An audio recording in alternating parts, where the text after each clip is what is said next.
अस्सलामुअलैकुम दोस्तों, मैं हूं मोहम्मद नौशाद कासमी तारापुरी। हमारे यूट्यूब चैनल नौशाद टीच पर आपका खैर मकदम है। आज मैं आपको बताऊंगा उर्दू इन पेज के अंदर ज़बर ज़ेर पेश, खड़ा ज़बर खड़ी ज़ेर उल्टा पेश, दो ज़बर दो ज़ेर दो पेश, इसी तरीके से या के नीचे नुक्ते, अलिफ़ के ऊपर हमज़ा, तशदीद, ये कहाँ से और किस तरीके से आती हैं। तो आइए जान लेते हैं ये सारी बातें। आपसे गुजारिश है कि अगर आप हमारे चैनल पर नए हैं तो बराए करम हमारे चैनल को सब्सक्राइब कर लें, दूसरों को भी शेयर ज़रूर कर दें ताकि वो भी फ़ायदा उठा सकें। दोस्तों, अगर वीडियो पसंद आए तो लाइक भी ज़रूर कर दें। तो आइए जान लेते हैं ये किस तरीके से उर्दू इन पेज के अंदर हम ज़बर ज़ेर पेश कैसे यूज़ करेंगे। देखिए, हिंदी ज़बान के अंदर 48 अक्षर होते हैं। हिंदी ज़बान में 48 अक्षर होते हैं, उनमें 12 खड़ी होती हैं, आ ई उ ए री री, ऐसे एड़ी वगैरह और से औरत या अंग एह तक, ये 12 अक्षर हैं। इनको 12 खड़ी कहा जाता है और ये मात्राएं का काम करती हैं। असल जो हर्फ हैं हिंदी के वो कै खे गह से शुरू हैं। तो ये जो 12 होती है, 12 मात्रा होती हैं, मात्राओं का काम करती हैं। इसकी मदद से सब कुछ हिंदी लिखी और पढ़ी जाती है। ऐसी इंग्लिश के अंदर वोविल्स होते हैं, जैसे ई आई ओ यू, ये 5 वोविल्स हैं।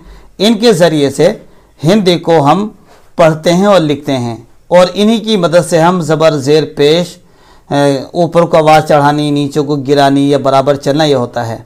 उर्दू ज़बान के चूँकि लगभग अरबी ज़बान के अंदर 29 हर्फ आते हैं, उसमें भी ज़बर ज़ेर पेश काम करते हैं और लगाए जाते हैं। अरबी ज़बान में अलिफ से लेकर या तक अरबी में 29 हर्फ होते हैं, लेकिन उर्दू ज़बान में 38 हरूफ होते हैं, 38 हरूफ तहज्जी होते हैं और इनको ज़बर ज़ेर पेश की मदद से लिखा और पढ़ा जाता है। क्योंकि हम इस कोर्स के अंदर उर्दू टाइपिंग, अरबी टाइपिंग सिखा रहे हैं, यानी कि इसी कीबोर्ड से जो हम सिखा रहे हैं आपको, आप अरबी भी लिख सकते हैं, उर्दू भी लिख सकते हैं। उर्दू पर भी खूबसूरती करने के लिए ज़बर ज़ेर पेश लगाया जाता है। अगरचे लगते नहीं हैं लेकिन पढ़ा ज़रूर जाता है। ज़बर ज़ेर पेश, दो ज़बर दो ज़ेर दो पेश। खैर, ये एक चीज़ थी। तो अगर आप अरबी लिखें या उर्दू लिखें, इनकी ज़रूर पड़ती है। हर एक कंप्यूटर ऑपरेटर के लिए इनका जानना भी ज़रूरी है। तो देखिए, आपको अगर ज़बर लिखना है तो इस वाली की को आप शिफ्ट के साथ दबा दें और आपको निकल कर आ जाएगा ज़बर। मैं इसको इस तरीके से कर समझाने के लिए पहले सीधा डंडा लिया, अब मैंने इसके ऊपर लगाया तो ये की दबाई तो देखिए ज़बर आ गया। अगर मुझे इसके नीचे ज़ेर लगाना है तो ये की दबा दो तो ज़ेर आ जाएगा। या इसको हम एक तरीके से और समझते हैं। मैं लिख देता हूँ अल्हम्दुलिल्लाहि रब्बिल आलमीन, ये रस्मुल ख़त लिख देता हूँ और मैंने इसको अरबी रस्मुल ख़त में कर लेता हूँ, या तो आसानी से समझ में आ जाएगी। जैसे अलिफ़ के ऊपर ज़बर लगाना है तो ये हमने ये वाला की दबाया, और लाम के ऊपर सुकून बनाना है तो ये वाले क्यू दबा देंगे शिफ्ट के साथ तो सुकून आ जाएगा। देखिए, सुकून 2 तरीके के होते हैं। सुकून 2 तरीके के होते हैं। एक तो ये जो आपके सामने लाम के ऊपर है और ये शिफ्ट के साथ क्यू से आया, क्यू फो क्वीन से। और अगर हमें एक सुकून और आता है, जैसे कि हम्मी हा की मीम पर लगा देते हैं, ये वाला सुकून, ये गोल गोल सा सुकून, ये अरबी ज़बान में जब कोई किताब लिखती है, पर्चे लिखे जाते हैं अरबी ग्रामर के एतबार से, तो उसके अंदर ये वाला सुकून चलता है। तो आपको दोनों सुकून याद करने हैं। ज़बर तो पता चल गया, सुकून का ही पता चल गया। ये सुकून गोल वाला सुकून आता है क्वेश्चन मार्क से, क्वेश्चन मार्क को आप दबा देंगे तो ये वाला सुकून बन जाएगा। और अगर ये वाला सुकून लगाना है जैसे छोटी सी दाल जैसा होता है, तो इसके लिए आपको शिफ्ट के साथ क्यू दबाना होगा। और अगर जैसे अल्हम्दु दाल के ऊपर पेश लगाना है तो शिफ्ट के साथ में हम पी दबाएंगे तो पेश आ जाएगा। हाँ, लाम के नीचे ज़ेर देना है तो ये वाली की दबा देंगे तो ज़ेर आ जाएगा, लिल्ला। तो इसके ऊपर पहले तशदीद लगाएंगे तो आपके कीबोर्ड में नंबर की जो है 0 के पास में जो राइट बटन होता है, ये वाला बटन, तो आप इसको शिफ्ट के साथ दबाएंगे तो खड़ा ज़बर तशदीद आ जाएगी। और शिफ्ट के साथ में कर्सर को यहीं रखे हुए आई दबा देंगे तो इसके ऊपर खड़ा ज़बर लग जाएगा। ये हो गया अल्हम्दुलिल्लाहि। हा का आपको पता चल गया कि हा कहाँ से आएगी, एम के पास वाली जो की है इसको दबा देंगे, और बा के ऊपर भी पता चल गया। हाँ, यहाँ पे भी एक बात समझ लीजिए, बा पे हमें तशदीद लगानी है और ज़ेर भी लगाना है। देखिए ज़ेर, पहले ज़ेर दबाया शिफ्ट के साथ और फिर तशदीद के वाली की दबा दी। तशदीद को बता दिया हमने, ज़ीरो के पास जो राइट वाला बटन है उसको दबाते हैं, जो आपके सामने है, तो तशदीद लग गई।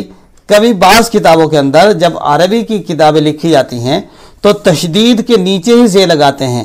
तो अगर तशदीद के नीचे ज़ेर लगाना है तो सबसे पहले आपको तशदीद लिखनी है और फिर ज़ेर वाली की दबा देंगे जहाँ से ज़ेर निकल कर आता, तो तशदीद के नीचे ज़ेर हो गया।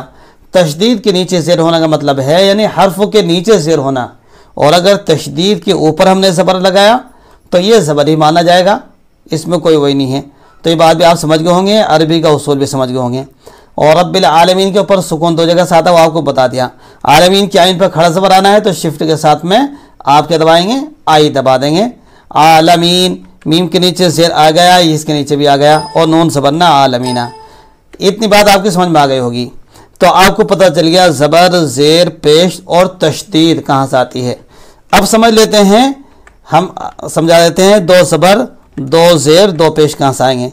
देखिए बाद दो ज़बर बन पे दो ज़बर लगाने हैं तो आप देखेंगे जो नंबर की है तो इससे पहले नंबर 1 बना हुआ, ये वाली की जो आपके सामने है इसको दबाएंगे आप शिफ्ट के साथ में तो दो ज़बर निकल कर आएंगे, और बगैर शिफ्ट के इसी की को दबा देंगे तो दो ज़ेर निकल कर आ जाएंगे। और शिफ्ट के साथ में 8 की जो जिस पर नंबर 8 लिखा हुआ है इसको दबा दो तो दो पेश निकल कर आ जाएंगे। आप कहेंगे कि तो दो पेश के तो फूल सा बना हुआ है, तो याद रखें उर्दू इन पेज के अंदर जो फोनेटिक कीबोर्ड है उसके अंदर इसी तरीके के दो पेश आते हैं। सुकून लगता है ऐसे है लेकिन दो पेश हैं, तो खैर ये फूल नहीं बल्कि दो पेश का काम करते हैं।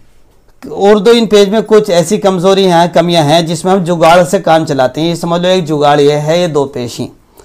आप दो ज़बर, दो ज़ेर, दो पेश भी समझ गए, खड़ा ज़बर, खड़ी ज़ेर, और बता देते हैं खड़ी ज़ेर कहाँ से आएगी। जैसे हमने लिखा बिस्मिही ताला, तो ये बिस्मिही हा के नीचे जो ज़ेर आई, हा खड़ी ज़ेर ही, ये कहाँ से आई, तो आपको शिफ्ट के साथ में एफ की प्रेस करनी है तो हा के नीचे ज़ेर आ जाएगी, तो खड़ी ज़ेर का पता चल गया। अब बचा उल्टा पेश, रब्बुहु हमें लिखना है रब्बुहु, तो हा उल्टा पेश हु पे, तो शिफ्ट के साथ में यू दबा दो तो हा उल्टा पेश हु बन जाएगा। बाकी तो आप जान ही गए, बा पे तशदीद लगा दो, उल्टा पेश लगा दो, ये तो आप जान गए। रब्बुहु की हा पे उल्टा पेश कहाँ से आएगा, शिफ्ट के साथ में आप यू प्रेस करेंगे तो उल्टा पेश आ जाएगा। अब जान लेते हैं अलिफ के ऊपर हमज़ा कहाँ से आता है। देखिए अगर हम ये वाली की को यानी जो ज़ीरो पास जहाँ से हमने तशदीद ली थी शिफ्ट के साथ, बगैर शिफ्ट के दबा देंगे ये वाली की जो आपके सामने है, तो आपके ऊपर सामने अलिफ के ऊपर हमज़ा आ जाएगा। इसी तरीके से अगर आपको इसके पास वाली की दबानी है तो बगैर शिफ्ट के तो वाव यहाँ से निकल कर आ जाएगा। ऐसे ही अगर फिर इसको शिफ्ट के साथ दबाएंगे तो अलिफ मद ज़बरा ऑटोमेटिकली बना हुआ आ जाएगा। ये बात समझ में आ गई होगी। अब ले लेते हैं या के नीचे दो नुक्ते। या के नीचे दो नुक्ते लाने के लिए शिफ्ट के साथ में 5 नंबर यानी 5 की प्रेस करेंगे तो आ जाएंगे। इसी तरीके से या के ऊपर हमज़ा लाने के लिए जो आपके सामने दिख रहा है, शिफ्ट के साथ में 4 की दबा देंगे यानी जिसके ऊपर 4 नंबर लिखा हुआ है, तो ये क्या नाम या के ऊपर हमज़ा आ जाएगा। ये बात भी समझ गए होंगे आप। ये थी चंद बातें ज़बर ज़ेर पेश के ताल्लुक़ से, जो आपके सामने हमने ज़बर ज़ेर पेश सुकून दो तरह के बता दिए, और ये भी बतलाया कि बा के नीचे तशदीद यानी कि तशदीद के नीचे ज़ेर कैसे लगेगा और ऊपर कैसे लगेगा, खड़ी ज़ेर कहाँ से आएगी, और अलिफ के ऊपर हमज़ा कैसा आएगा, वाव के ऊपर हमज़ा कैसा आएगा, मद कैसे, या के नीचे नुक्ते कैसे आएंगे। अब हम एक चीज़ रह गई, आपने देखा होगा तखल्लुस का निशान। जैसे ये तो है नंबर, मैं इसको उर्दू रस्मुल ख़त में कर देता हूँ। जैसे मैंने लिखा, मान लो ये लिखा नंबर 1, यानी कि हमें कोई चीज़ लानी नंबर 1 नंबर 2 और हमें ये दबाना है, तो ये नंबर ऐसे डलते हैं। यानी नंबर 2 लिखा, फिर इस वाली की को दबा दिया तो नंबर 2, इसके नीचे एक ज़मीन बन कर आ जाती है, एक निशान आ जाता है, इससे पता चलता है कि नंबर चल रहे हैं। और अगर हमें लिखना है जैसे किसी शायर का नाम, इस पर शायर का तखल्लुस देना है, तो इसी की को हम दबाएंगे शिफ्ट के साथ में, तो ये तखल्लुस का निशान आ जाएगा। ये चंद बातें आपकी बहुत काम आएंगी इंशाअल्लाह। आप इसको याद करें, दूसरों को भी शेयर करें, फिर आएंगे हम नेक्स्ट वीडियो के साथ, तब तक के लिए अलविदा।